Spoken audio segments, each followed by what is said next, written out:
आप सबको मेरा प्यार भरा नमस्कार। आज मैं व्याख्या करने जा रही हूँ 11वां पाठ, जिसका नाम है वृक्ष प्रेमी तिम्मक्का। ये एक जीवनी है। जीवनी का मतलब है बायोग्राफी। जीवनी में एक ऐसे इंसान के जीवन के बारे में बताते हैं जो कि इस समाज के लिए उन्होंने कुछ किया हो, मानव जाति के लिए उन्होंने कुछ किया हो। वृक्ष प्रेमी मतलब वृक्ष मतलब पेड़ पौधे, पेड़ प्रेमी मतलब प्यार करना, वृक्षों से प्यार करना, पेड़ों से प्यार करना, पर्यावरण से प्यार करना। तिम्मक्का एक ऐसी महिला है जिन्होंने इस परिवार से प्यार किया है, इसलिए उनका नाम वृक्ष प्रेमी तिम्मक्का पड़ा है। हम बढ़ते हैं पाठ के तरफ। इस पाठ में सालुमरद तिम्मक्का के अमूल्य पर्यावरण प्रेम का परिचय दिया गया है, जिससे बच्चे पर्यावरण की रक्षा करने में अपना निष्ठापूर्ण सहयोग दे सकते हैं। इस पाठ में सालुमरद तिम्मक्का, इन्हें कन्नड़ में सालुमरद तिम्मक्का नाम से बुलाते हैं, क्योंकि सालु मतलब कतार, लाइन, जो भी रास्ता है उस रास्ते के दोनों ओर तिम्मक्का ने कतार में एक लाइन में उन्होंने पेड़ लगाई, इसलिए उनका नाम पड़ा सालुमरद तिम्मक्का। कन्नड़ का ये शब्द है सालुमरद तिम्मक्का। अमूल्य पर्यावरण प्रेम का परिचय दिया गया है, जिससे बच्चे पर्यावरण की रक्षा करने में अपना निष्ठापूर्ण सहयोग दे सकते हैं। यहाँ पर तिम्मक्का जिसको बुलाया गया सालुमरद तिम्मक्का, उनके जीवन के बारे में यहाँ पर बताया गया है, जिससे हमें प्रेरणा लेनी है। उन्होंने जिस प्रकार से पर्यावरण प्रेम किया, पर्यावरण की रक्षा की, उसी प्रकार हमें भी उनकी तरह उन्हें आदर्श मानकर हमें भी पर्यावरण की रक्षा करनी चाहिए। सालुमरद तिम्मक्का का नाम आज कर्नाटक के कोने कोने में व्याप्त है।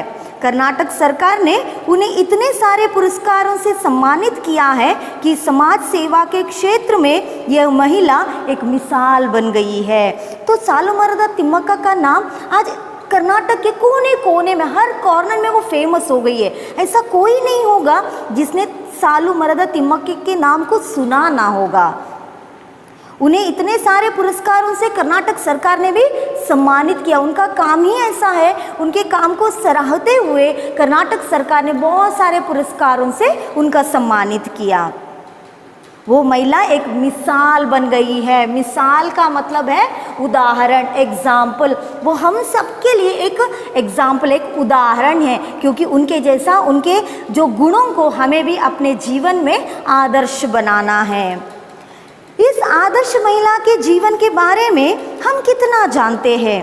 आइए, ग्रामीण प्रदेश के गरीब परिवार में जन्म लेने वाली एक अनपढ़ महिला के उदात्त व्यक्तित्व एवं कार्य का परिचय पावे। जैसे मैंने कहा, वो पर्यावरण प्रेमी है, हमने उनके बारे में नाम सुना है, लेकिन उनके बारे में हम कितना जानते हैं? शायद नहीं जानते होंगे। तो आज हम इस पाठ के द्वारा हम तिम्मक्का के जीवन, उनके समाज कार्य के बारे में, उन्हें समाज के लिए क्या क्या काम किया, उसके बारे में जानकारी प्राप्त करेंगे।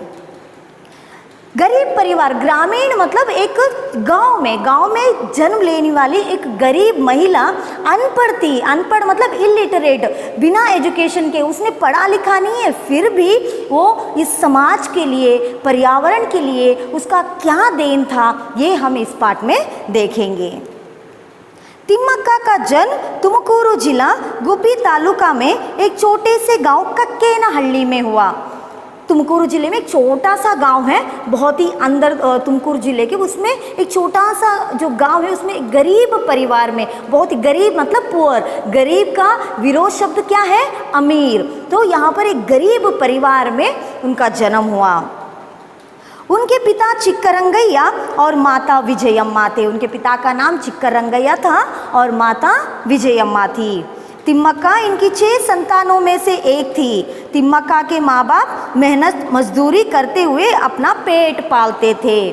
तिम्मक्का के माँ बाप को 6 बच्चे थे, उनमें से एक थी तिम्मक्का। उस ज़माने में गरीबी के वजह से उन्हें क्या करना पड़ता था? बच्चों का पालन पोषण ठीक से नहीं हो पाता था। साथ ही साथ उसके जो माँ बाप है बहुत ही गरीब है, इसलिए वो दूसरों के खेत में मेहनत मजदूरी कर कर, दूसरों के खेत में काम कर कर अपना पेट पालते थे। पेट पालना मतलब खाना उससे मिलता था उन्हें, काम करने से की वजह से उन्हें खाना मिलता था। पेट पालना मतलब पोषण, उनके जीवन का पालन पोषण उसी काम से होता था। तिम्मक्का के पति का नाम बिक्कल चिक्कैया था, वे भी अनपढ़ थे। तिम्मक्का की बाद में शादी हुई, उनके पति थे बिक्कल चिक्कैया, वे भी अनपढ़ थे। जैसे तिम्मक्का अनपढ़ थी, वे भी अनपढ़ थे। रोज दूसरों के खेत में पसीना बहाकर काम किया करते थे। पसीना बहाना एक मुहावरा है। ये मुहावरा क्या है मैं अगली कक्षा में बताऊंगी, लेकिन ये मुहावरों से जो पाठ है, जो वाक्य है, बहुत ही सुंदर बनते हैं। पसीना बहाना इसका मतलब है परिश्रम करना, हार्डवर्क करना। तो यहाँ पर तिम्मक्का के जो पति हैं बिक्कल चिक्कैया, वो भी अनपढ़ थे, इस वजह से उन्हें भी बहुत ही पसीना बहाकर काम करना पड़ता था, अर्थात बहुत ही मेहनत से उन्हें काम करना पड़ता था। इस दंपति को एक एक कौर के लिए कड़ी मेहनत करनी पड़ती थी। एक एक कौर मतलब एक एक निवाला, कौर का मतलब है निवाला, कौर का मतलब है निवाला, निवाला मतलब एक एक बाइट, एक एक घास के लिए उन्हें मेहनत करनी पड़ती थी, हार्ड वर्क करनी पड़ती, बहुत ही परिश्रम करना पड़ता था। कमाई भी बहुत कम थी। सोचिए जो अनपढ़ लोग हैं वो जो रोज़ काम करते हैं, बीमार पड़ गए, अगर काम पर नहीं गए तो उनकी उस दिन की मजदूरी उन्हें नहीं मिलती है। तो यहाँ पर भी बहुत ही गरीब थे, काम करते थे, मेहनत बहुत करते थे, लेकिन पैसे बहुत ही कम मिलती थी। यदि एक दिन मजदूरी नहीं करते तो उन्हें भूखा रहना पड़ता था। अगर उन्होंने एक दिन मजदूरी मतलब परिश्रम, देखिए मेहनत मजदूरी, मजदूरी मतलब परिश्रम, परिश्रम अगर उन्होंने नहीं किया तो उन्हें भूखा सोना पड़ता था, उन्हें उस दिन का खाना नहीं मिलता था, उन्हें भूखा सोना पड़ता था। तिम्मक्का निसंतान थी, तिम्मक्का के कोई बच्चे नहीं थे, उन्हें कोई संतान नहीं है। निसंतान मतलब संतान ना होना, बच्चे ना होना, नी मतलब नहीं, संतान, संतान नहीं, निसंतान थी। पति पत्नी बच्चों के लिए तरस जाते थे। तरसना मतलब तड़पना, बेचैन होना, तरसना, देखिए तरसना, तड़पना, बेचैन होना, बेचैन थे वो। अंत में उन्होंने एक बच्चे को गोद लिया। गोद लेना मतलब एडॉप्ट कर लेना। तिम्मक्का और चिक्कैया का कोई संतान नहीं था, कोई बच्चे नहीं थे, वो बच्चों के लिए तरसते थे, वो चाहते थे उनका कोई बच्चा हो उनके देखभाल करने के लिए, किंतु उनके कोई बच्चा नहीं था। इस वजह से उन्होंने एक बच्चे को गोद लिया। गोद लेना मतलब एडॉप्ट करना। दत्तक पुत्र के सगे माँ बाप को लोगों की कटु निंदा सुननी पड़ी, उन्होंने अपने बेटे को वापस ले लिया। अभी तिम्मक्का और उनके जो पति हैं उन्हें बच्चे नहीं थे, इसलिए उन्होंने किसी और से एक बच्चा गोद लिया, अडॉप्ट किया।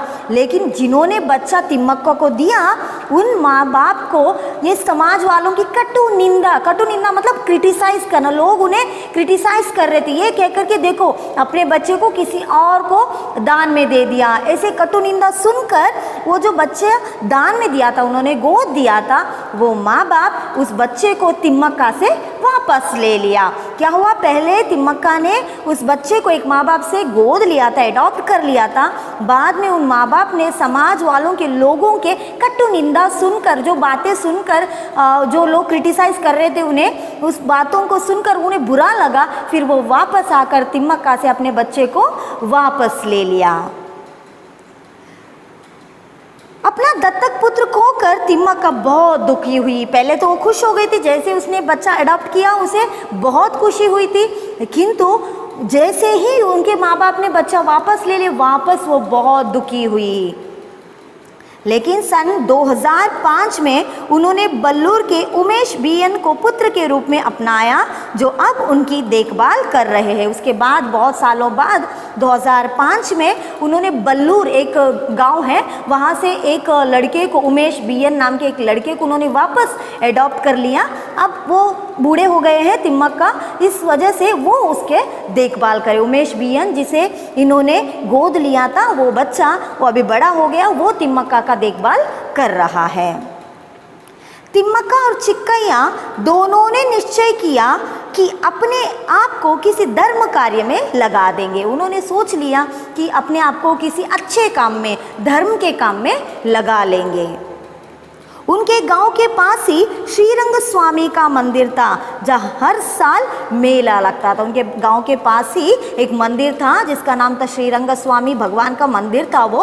वहाँ पर हर साल मेला लगता था। मेला तो आप जानते हैं, जहाँ पर बहुत सारे दुकानें, खेलने की चीज़ें, खाने की चीज़ें बहुत सारे मिलते, बहुत लोग वहाँ पर जमा हो जाते हैं। मेला तो वहाँ पर जो ये लोग तिम्मक्का और चिक्कैया है वहाँ पर जाते थे। वहाँ पर मेले में बहुत सारे पशु या गाय भी आते थे, तो उन गायों के लिए वहाँ पर पीने की पानी की व्यवस्था नहीं थी।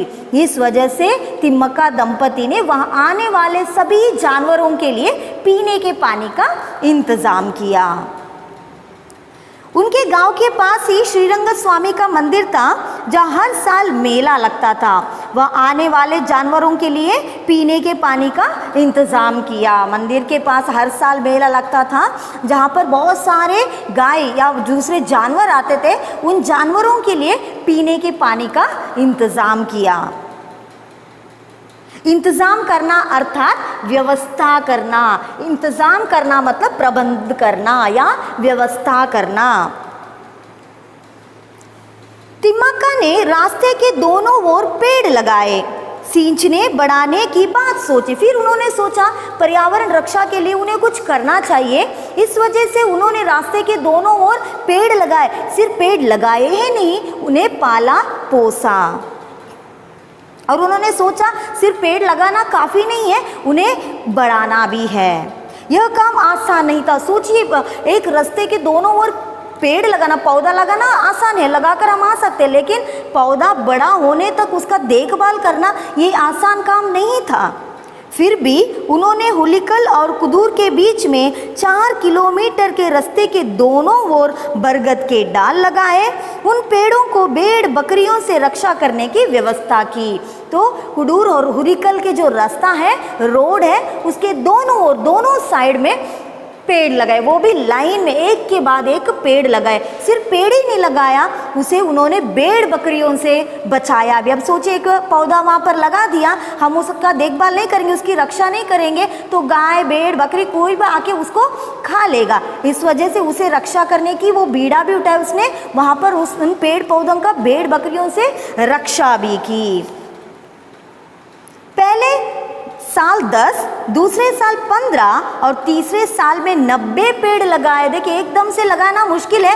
पहले साल 10, उसके बाद 20, 30, 90, ऐसे हर साल पौधे लगाते गई। उन्हें अपने बच्चों की तरह प्रेम से पाला पोसा। सिर्फ पेड़ लगाकर वो घर में आकर नहीं बैठी, उस पेड़ को लगाया, उसे अपने बच्चों की तरह पाला पोसा। यह काम निरंतर 10 सालों तक चलता रहा। देखिए, 1-2 दिन, 1 साल 2 साल का नहीं, 10 सालों तक वो निरंतर इस काम को करती रही। पेड़ राहगीरों को छाया देने के साथ साथ पक्षियों के आश्रयधाम भी बन गया। जैसे जो रास्ता है, जो रोड है, उस दोनों साइड में अगर पेड़ लगाएंगे तो राहगीरों को बहुत ही अच्छा लगता है। राहगीर मतलब पथिक, राहगीर मतलब पथिक, पथिक मतलब रास्ते पर चलने वाला, और यात्री आप कह सकते हैं। जब भी हम रास्ते में चलते, बहुत धूप होता है, तो हम देखते हैं कहाँ पर थोड़ा छाँव मिलेगा, शैडो मिलेगा। अगर पेड़ है तो उसके शैडो में हम जा सकते हैं, बहुत अच्छा लगता है ना। तो यहाँ पर जैसे ही तिम्मक्का ने पेड़ लगाए, ये राहगीरों के लिए छाया, छाया मतलब शैडो देते थे। साथ ही साथ पक्षियों के आश्रयधाम भी बन गए। जो पक्षियाँ पेड़ देखते ही वो वहाँ पर घर बना लेते हैं, और कितने अच्छे कलर उनका सुनने को मिलता है। तो ये पेड़ सिर्फ राहगीरों के लिए छाया ही नहीं देता, बल्कि ये जो पक्षियाँ हैं उनके लिए आश्रयधाम भी बन गया। आश्रयधाम मतलब रहने का स्थान, पक्षियों के रहने का स्थान। तिम्मक्का के जीवन में मुसीबत की घड़ियाँ शुरू हुई। मुसीबत मतलब कष्ट, तकलीफ, विपत्ति। मुसीबत मतलब कष्ट, तकलीफ, विपत्ति। तो यहाँ पर अभी तिम्मक्का के जीवन में मुसीबत की घड़ियाँ, घड़ियाँ मतलब वक्त, टाइम, मुसीबत का जो घड़ियाँ हैं शुरू हो गई। तिम्मक्का के पति की तबीयत खराब हुई। तबीयत मतलब स्वास्थ्य या आप हेल्थ, अंग्रेजी में हेल्थ कह सकते हो। तिम्मक्का के जो पति है चिक्कैया, उनका जो स्वास्थ्य है, उनका जो हेल्थ है वो खराब होने लगा। बुरी हालत में चिक्कैया चल बसे। वो हालत खराब हुई, फिर बुरी हालत हो गई उनकी, उसके बाद वो चल बसे। चल बसना मतलब मर जाना, देहांत हो जाना। तिम्मक्का अकेली पड़ गई बेचारी। अभी पति के मरने के बाद तिम्मक्का अकेली पड़ गई। फिर भी हिम्मत ना हारी। हिम्मत ना हारना मतलब धीरज न करना। ये भी एक मुहावरा है, धीरज रखना, एकदम करेज रखना। पति का जो गुजर जाने के बाद भी तिम्मक्का ने हिम्मत ना हारी। वो हिम्मत से अपने काम को आगे बढ़ाया और अपने कार्य में तल्लीन रही। तल्लीन मतलब मग्न रहना, उसमें ही अपने मन लगाना। तल्लीन हो गई वो, अपने सारे दुखों को भूलकर समाज सेवा में अपने आप को उन्होंने लगा दिया। तिम्मक्का ने अब तक 300 से अधिक पेड़ लगाए। अब हमारे कर्नाटक सरकार ने उन पेड़ों की रक्षा करने का बीड़ा उठाया। तिम्मक्का ने 1, 2, 3, 4 या 10 नहीं, उन्होंने लगभग 300 पेड़ लगाए। अभी उन पेड़ों की रक्षा करने का जो बीड़ा उठाना मतलब जिम्मेदारी लेना, रिस्पॉन्सिबिलिटी लेना। किसने लिया है? कर्नाटक सरकार ने। जिन पेड़ों को तिम्मक्का ने लगाया, उन पेड़ों की रक्षा करने का जो बीड़ा है, जो जिम्मेदारी है, रिस्पॉन्सिबिलिटी है, कर्नाटक सरकार ने लिया हुआ है। तिम्मक्का को उनकी निष्ठा, त्याग और सेवा के लिए नाडोज पुरस्कार, राष्ट्रीय नागरिक पुरस्कार, इंदिरा प्रियदर्शनी वृक्ष मित्र, वीर चक्र, कर्नाटक कल्पवल्ली, गॉडफ्री फिलिप्स धैर्य पुरस्कार, विशालाक्षी पुरस्कार, डॉक्टर कारंत पुरस्कार, कर्नाटक सरकार के महिला और शिशु कल्याण विभाग के द्वारा सम्मान पत्र आदि अनेक पुरस्कारों से अलंकृत किया गया। तो यहाँ पर उनके जो कार्य है, उनका जो त्याग है, उनके जो सैक्रिफाइस है, उनकी जो श्रद्धा है, उसके लिए कर्नाटक ने बहुत सारे पुरस्कारों से उन्हें सम्मानित किया। तिम्मक्का जी सन 2012 में संपन्न प्रथम राष्ट्रीय पर्यावरण सम्मेलन की अध्यक्षा भी बनी। 2012 में जो प्रथम पर्यावरण जो सम्मेलन हुआ था, उसमें वो अध्यक्षा मतलब प्रेसिडेंट, उस जो फंक्शन है, उस जो सम्मेलन है, उसमें वो प्रेसिडेंट भी बनकर उपस्थित थी। पर्यावरण रक्षण के साथ साथ तिम्मक्का अन्य सामाजिक कार्य भी कर रही है। पर्यावरण रक्षण तो वो कर ही रही है, साथ ही साथ अन्य सामाजिक कार्य, अन्य सामाजिक मतलब सोशल वर्क, लोगों की मदद करने का जो काम है वो आज भी कर रही है।